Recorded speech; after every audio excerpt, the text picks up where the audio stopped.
할렐루야. 하나님은 예배하는 자를 기뻐하십니다. 이 시간 예배하는 우리 모두가 하나님의 기쁨인 줄 믿습니다. 오늘 사사기 16장의 본문을 통해서 정체성을 잃어버린 삼손이라는 제목으로 함께 은혜를 나누고자 합니다. 이전에 말씀을 나눴던 것처럼 삼손은 나실인으로 살기를 서원했던 나실인입니다. 그런데 이 삼손의 나실인 서원에는 특이한 점이 한 가지가 있습니다. 무엇일까요? 일반적인 나실인의 서원은 서원을 하는 사람이 그 서원의 기간을 자기가 스스로 정한다라는 것이죠. 말씀을 통해 한번 살펴보겠습니다. 민수기 6장 8절 말씀입니다. 자기의 몸을 구별하는 모든 날 동안 그는 여호와께 거룩한 자니라. 아멘. 자기의 몸을 구별하는 모든 날이라고 합니다. 이 나실인의 서원을 하는 사람은 평균적으로는 최소 30일 이상의 기간을 서원한다라고 합니다. 그러면 그 기간 동안은 우리가 잘 알고 있듯이 포도주나 독주를 먹어서도 안 되고, 머리에 삭도를 대서도 안 되고, 또 시체를 만져서도 안 되는, 하나님 앞에서 거룩한 삶을 살아가겠다라고 서원하고 결단하며 자신의 몸을 헌신하게 되는 것입니다. 그런데 그 서원했던 기간이 끝나고 나면 어떻게 될까요? 다시 포도주를 마셔도 됩니다. 또 머리카락을 잘라도 됩니다. 이것이 일반적인 나실인의 서원입니다. 기간이 정해져 있고 내가 그 기간을 정한다라는 것이죠. 그런데 삼손의 나실인 서원은 어떠합니까? 먼저 삼손이 자신이 나실인으로서 살아갈 그 기간을 정하지 않았습니다. 그렇다면 누가 정했습니까? 하나님께서 정해 주셨습니다. 삼손의 태에서부터 몇 달, 몇 년이 아니라 그가 평생의 나실인으로 살 사람임을 하나님께서 정해 주셨습니다. 이처럼 나실인 삼손의 서원은 일반적이지 않은 특별한 나실인의 서원인 것입니다. 그렇다면 하나님께서는 왜 삼손에게 이렇게 특별한 나실인의 서원을 하게 하신 것일까요? 바로 정체성 때문입니다. 이 블레셋에게 40년 동안 이스라엘 민족이 지배를 받고 억압당했다라고 말씀드렸었습니다. 이 블레셋의 40년 억압 동안 이스라엘 백성들이 하나님의 백성이라는 정체성을 완전히 잃어버리게 된 것입니다. 또 그들이 거룩히 살아가야 하는데 그 거룩함에 대한 정체성을 상실해버리고 만 것이죠. 이러한 이스라엘 백성들에게 하나님께서 삼손을 통해서 다시금 그들에게 너희는 하나님의 백성된 정체성을 회복하라고, 또 거룩한 삶을 살아가라고, 그 거룩함의 정체성을 너희가 되찾으라고 하나님께서 이처럼 행하신 것입니다. 그런데 오늘 본문인 사사기 16장에서 문제가 발생하게 됩니다. 하나님께서 이 삼손을 나실인으로 부르셨지만 삼손이 나실인으로서의 정체성을 잃어버리게 된 것입니다. 삼손의 삶에서 하나님의 백성다운 삶, 거룩한 삶의 모습들이 사라졌다라는 것이죠. 그래서 오늘 본문 가운데 이제 정체성을 잃어버린 삼손의 모습을 통해 하나님께서 우리에게 주시는 뜻과 마음들을 함께 나누어 보고자 합니다.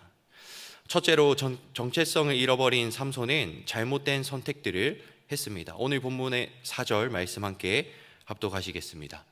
이후에 삼손이 소랫골짜기에 들릴라라 이름하는 여인을 사랑하매. 여기서 우리가 주목해서 볼 두 가지가 있습니다. 바로 소랫골짜기와 들릴라입니다.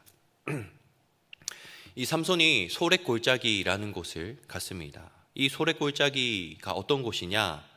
이곳은 우상 숭배와 음주가 활발하게 이루어졌던 땅입니다. 이 소랫골짜기에 유명했던 것이 최상급 품질의 포도였습니다. 소랫골짜기는 드넓은 평야이기 때문에 그 평야에서 아주 질이 좋은 포도를 재배했던 것이죠. 그리고 그 포도를 가지고 무엇을 만드느냐? 최고급 포도주를 만드는 것입니다. 지금으로 따지면 최고급 와인이 되겠죠. 그래서 이 소랫골짜기에 사는 사람들에게는 이 음주가 일상이었습니다. 그리고 이러한 음주의 문화와 우상 숭배가 맞물려서는 이 소래골짜기에서는 활발하게 술을 마시고 우상을 숭배하는 그러한 일들이 가득했던 것이죠. 그런데 삼손이 어떤 사람입니까? 삼손은 나실인입니다. 이 포도주와 독주를 멀리하고 하나님만을 섬겨야 하는 존재입니다. 그렇기에 이 포도주와 우상 숭배가 만연하는 이 소래골짜기에 삼손이 가까이 가서는 안 되는 것이죠. 그리고 그 땅에 머물러서는 안 된다라는 것이죠. 오히려 삼손이 이 땅을 멀리하고 피해가야 할 그런 나실인인 것입니다. 또 한 가지 삼손이 사랑했던 여인 이 들릴라는 블레셋 여인입니다. 하나님께서 삼손을 나실인으로서 부르셨지만 또 다른 하나로서 부르셨습니다. 무엇입니까? 사사로 부르셨죠. 하나님께서 삼손을 사사로 부르셔서 너는 이스라엘을 블레셋의 손에서 구원해내라 말씀하셨습니다. 그런데 블레셋의 손에서 이스라엘을 구원해야 할 삼손이 블레셋 여자인 들릴라를 사랑하게 되었다라는 것이죠. 이처럼 소래골짜기와 블레셋 여인 들릴라라는 이 두 가지는 나실인이자 사사였던 삼손에게 있어서는 멀리하고 피해가야 할 대상이었습니다. 그런데 삼손은 어떻게 합니까? 그 땅에 머무르기를 결정하고 블레셋 여인을 사랑하기를 선택한 것이죠. 그렇다면 삼손이 왜 이처럼 잘못된 선택을 하고 있는 것일까요? 삼손이 나실인으로서 또 사사로서 그의 정체성을 잃어버렸기 때문입니다. 오늘 본문 1절을 보시면 삼손이 가사에 가서 거기서 한 기생을 보고 그에게로 들어갔더니, 삼손이 이 소래골짜기라는 곳에 가기 전에 어디를 먼저 갔습니까? 가사에 갔습니다. 이 가사는 블레셋의 군사 중심지이고 상업의 중심지였습니다. 그래서 이 가사에 어떤 사람들이 많이 있었느냐? 군인들이 많이 있었고 상인들이 많이 있었습니다. 또 이들을 대상으로 하는 기생들, 매춘부들 또한 많이 있었습니다. 이 기생들이 어디 있었느냐?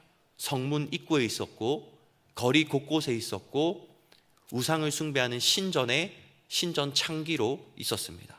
그러니 가사라는 도시는 어딜 가든 기생을 볼 수 있는 음란이 가득했던 도시인 것입니다. 이런 가사에 삼손이 가서 무엇을 했습니까? 매춘을 했다라는 것이죠. 이 삼손이 가사에 간 이유에 대해서는 성경이나 어떤 다른 자료를 봐도 명확하게 나와 있지 않습니다. 그렇지만 삼손은 음란이 가득했던 그 블레셋 땅 가사로 갔고 그곳에서 기생을 만나서는 안 될 만남을 가졌다라는 것이죠. 가사에서의 이러한 삼손의 선택은 이 삼손의 정체성을 희미하게 만들기에 충분했습니다. 가사 땅에 가득했던 그 음란이 삼손의 눈을 통해 틈타게 됩니다.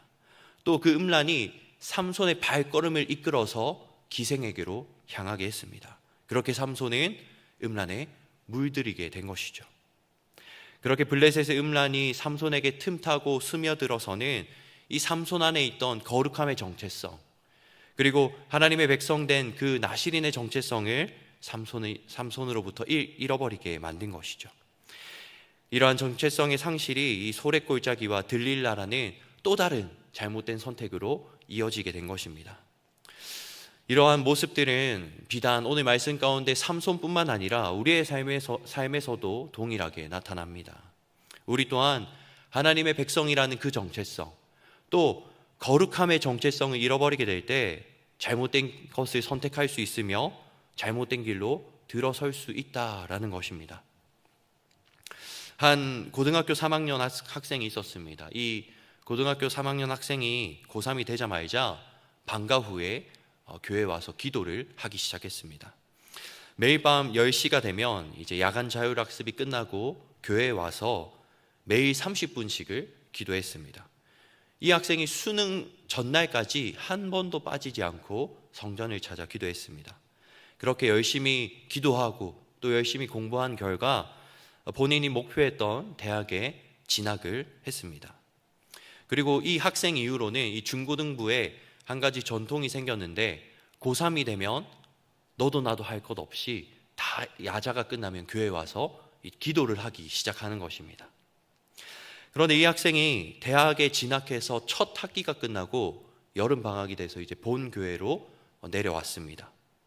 그런데 주일이 되었을 때 11시 20분이 되었는데 이 학생이 그때서야 예배에 오는 것이죠. 그리고는 예배가 끝나기도 전인 11시 50분이 되었을 때 성전에 나가버리는 것입니다. 야간 자율학습 후에 한 번도 빠짐없이 그렇게 기도했던 이 학생이 왜 이렇게 되었을까요? 그 이유는 술 때문이었습니다. 이 학생이 대학에 가서 친해지게 된 선배들이 있었습니다.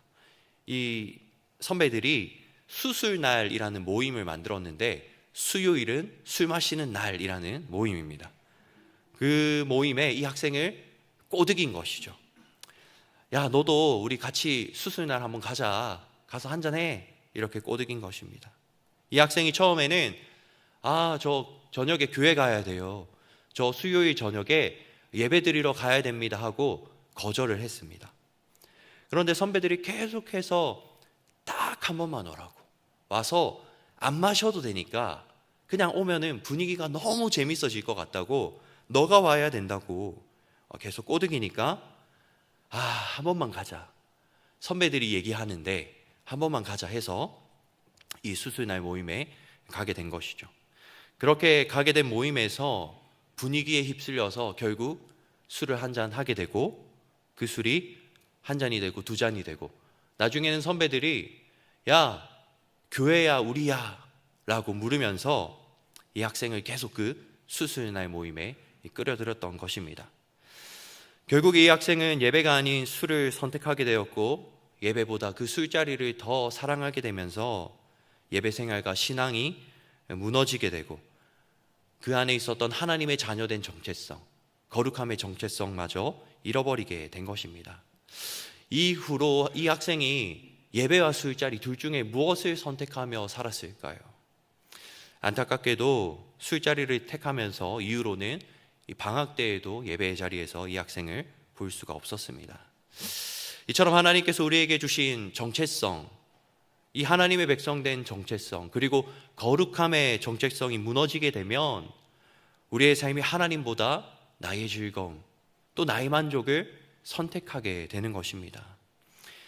내가 즐거운 자리, 또 내게 만족을 주는 자리를 선택하고 또 기도의 자리로 나와 무릎 꿇기보다는 집에서 편안하게 안락하게 눕기를 선택하고 하나님께서 원하시는 길이 아니라 내가 원하는 길을 선택하고 걸어갈 수 있게 된다라는 것입니다.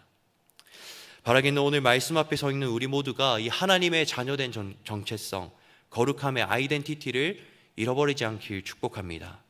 하나님께서 우리의 정체성에 대해서 이렇게 분명하게 말씀하고 계십니다. 레위기 20장 26절의 말씀 함께 합독하시겠습니다. 너희는 나에게 거룩할지어다. 이는 나 여호와가 거룩하고 내가 또 너희를 나의 소유로 삼으려고 너희를 만민 중에서 구별하였음이니라. 아멘.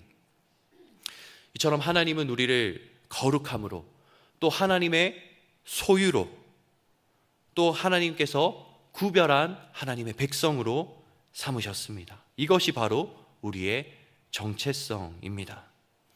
세상의 유혹과 미혹 앞에서도 우리가 이 하나님께서 주신 정체성을 힘써 지키며 하나님께서 원하시는 것들을 선택하고 그 길을 쫓아나가는 은혜가 있길 축복합니다. 두 번째로 정체성을 잃어버린 삼손은 모든 것을 빼앗겼습니다.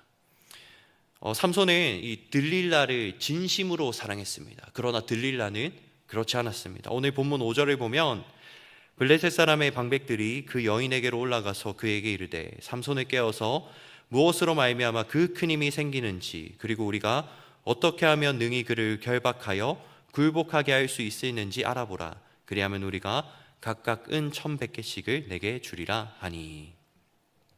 우리가 너무나 잘 아는 이야기죠. 이제 블레셋의 왕들이 와서 들릴라를 깨기 시작합니다. 그러면서 뭐라고 합니까? 내가 삼손의 힘이 어디서 나오는지 우리에게 알아내주면 우리가 그 대가로 은조각 1,100개씩을 주겠다라고 했습니다. 블레셋의 왕은 5명이었습니다. 그들이 1,100개의 은조각을 다 주면 은조각 5,500개입니다. 이 은조각 5,500개를 오늘날의 가치로 환산하면 22억입니다. 만약에 누가 22억을 줄 테니까 남편이나 아내를 팔아 넘기라고 한다면 그렇게 하실 분 계신가요? 없습니다. 왜 그렇죠? 22억보다 남편을 더 사랑하기 때문입니다. 얼른 아멘 하시기 바랍니다.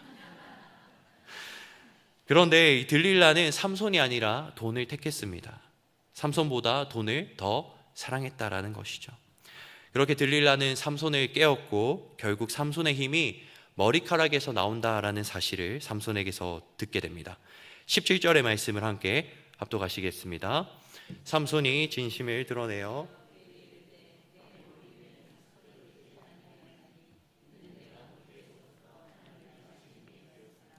만일 내 머리가 밀리면 내 힘이 내게서 떠나고 나는 약해져서 다른 사람과 같으리라 하니라.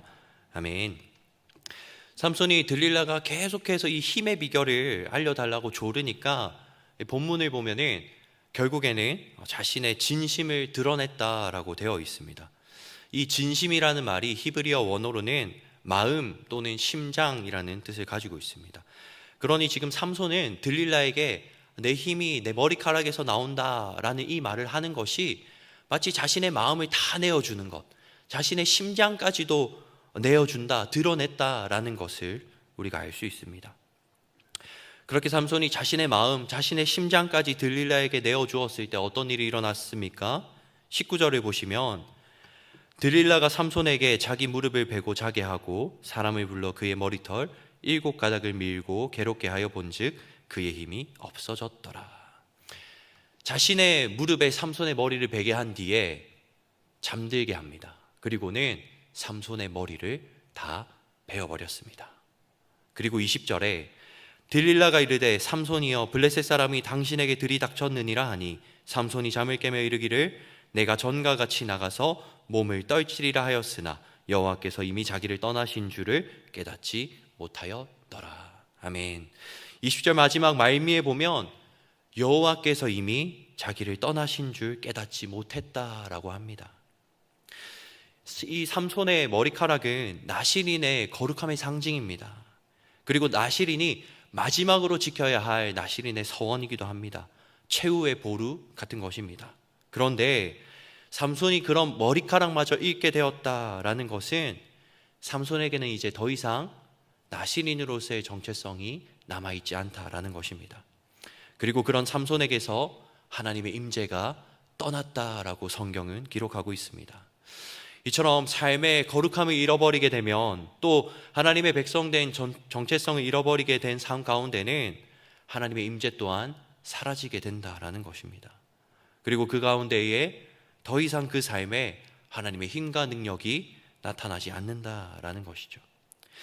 그렇게 나실인으로서의 마지막 정체성인 이 머리카락마저 삼손이 잃게 되었을 때 그의 인생이 어떻게 되었습니까? 21절의 말씀을 우리 함께 합독하시겠습니다. 블레셋 사람들이 그를 붙잡아 그의 눈을 빼고 끌고 가사에 내려가 놋줄로 매고 그에게 옥에서 맷돌을 돌리게 하였더라. 아멘.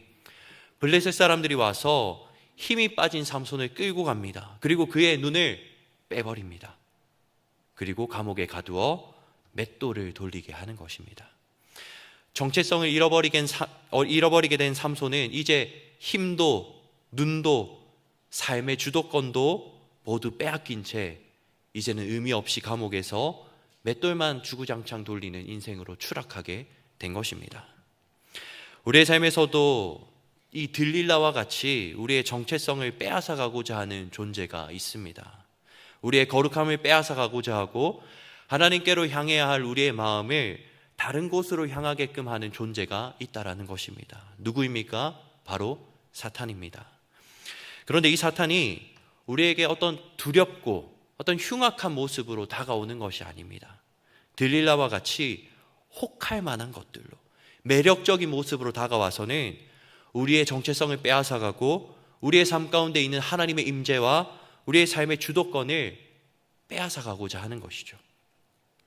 이 말씀을 준비하면서 과연 우리의 삶에 가장 가까이 있는 이 들릴라와 같은 존재는 과연 무엇일까 생각해 보게 되었습니다. 우리의 삶 가장 가까운 곳에 우리에게 친근하고 또 보편적인 우리의 들릴라는 과연 누구인가? 그렇게 생각해 볼 때 그 생각의 끝에 무엇이 있었느냐? 바로 미디어가 있었습니다. 우리가 이 미디어, 즉 TV나 유튜브, 넷플릭스 같은 것들에 한번 빠지게 되면 드라마, 게임, 스포츠, 아이돌, 트로트 이런 영상들을 시간 가는 줄 모르고 계속해서 보게 됩니다. 그런데 우리가 이러한 것들에 계속해서 미디어에 빠지면 빠지게 될수록 많은 것들을 미디어에 빼앗기게 됩니다. 우리의 시간도 빼앗기게 되고요, 감정도 빼앗기고 심지어는 삶까지도 빼앗기게 되는 것을 볼 수 있습니다. 2015년에 한 고등학생이 집에 있던 누나를 흉기로 수차례 찌르는 끔찍한 사건이 일어났습니다. 경찰이 이 학생에게 너 왜 누나를 찔렀니? 라고 물어보았을 때 이 학생이 내가 찌른 건 맞는데 왜 찔렀는지는 모르겠다라고 대답을 했습니다.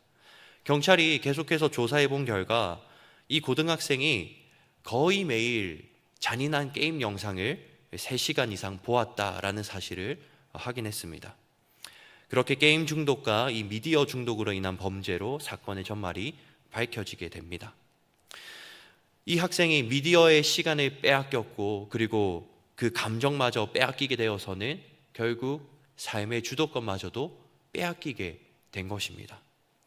이처럼 이 학생에게는 미디어가 들릴라와 같은 존재였습니다. 그렇다면 오늘 말씀 앞에 있는 우리에게 있어서 들릴라와 같은 존재는 누구입니까? 하나님의 백성된 또 거룩함의 정체성을 우리에게서 빼앗아 가고자 하는 나의 들릴라는 누구입니까? 바라기는 이 시간 말씀 가운데에서 나의 들릴라가 발견되어지고 정리되어지길 축복합니다. 우리의 삶 가운데 미디어, 또 게으름, 물질적인 성공, 음란, 술, 담배와 같이 우리의 그 정체성을 흔들며 우리의 삶과 마음을 빼앗아가고자 하는 들릴라를 우리가 발견했다면 더 이상 거기에 우리의 마음과 우리의 삶의 주도권을 빼앗기고 내어주지 않겠다 결단하는 믿음이 이 시간 우리에게 필요한 줄 믿습니다. 그렇다면 우리가 들릴라에게 빼앗기고 내어주지 않으려면 어떻게 해야 될까요? 시간과 우리의 삶의 주도권, 내 마음을 내가 꽉 쥐고 있으면 될까요? 아닙니다. 오히려 내가 꽉 쥐고 있다면 그 손을 펼쳐야 합니다. 누구에게로 펼칩니까? 하나님께로 펼쳐야 합니다. 그리고 그 삶의 주도권, 나의 시간, 나의 마음을 하나님께 드리는 것입니다. 그렇게 우리가 하나님께 나의 삶을 내어드릴 때 우리는 더 이상 들릴라와 같은 이 사탄에게서 빼앗기지 않고 흔들리지 않게 될 수 있다라는 것입니다. 요한복음 10장 29절 말씀입니다. 그들을 주신 내 아버지는 만물보다 크심에 아무도 아버지 손에서 빼앗을 수 없느니라. 아멘. 그 누구도 이 하나님의 손에 있는 것을 빼앗을 수 없다라고 말하고 있습니다. 그렇게 우리의 삶 또한 하나님의 손에 맡겨드릴 때 그 누구도 그 삶을 빼앗아갈 수 없는 것입니다. 하나님께서 그 인생을 주관하시고 이끌어 가시는데 그 누가 그 삶을 빼앗아갈 수 있겠습니까? 우리의 삶이 그 하나님의 손 안에서 가장 안전하고 견고하게 세워져 나가게 되는 것입니다. 그래서 말하기는 우리의 마음과 시간과 삶의 주도권을 들릴라에게 빼앗기는 삶이 아니라 하나님께 드리며 하나님의 백성다운 삶, 거룩한 삶을 힘써 살아가는 저와 여러분 되길 축복합니다.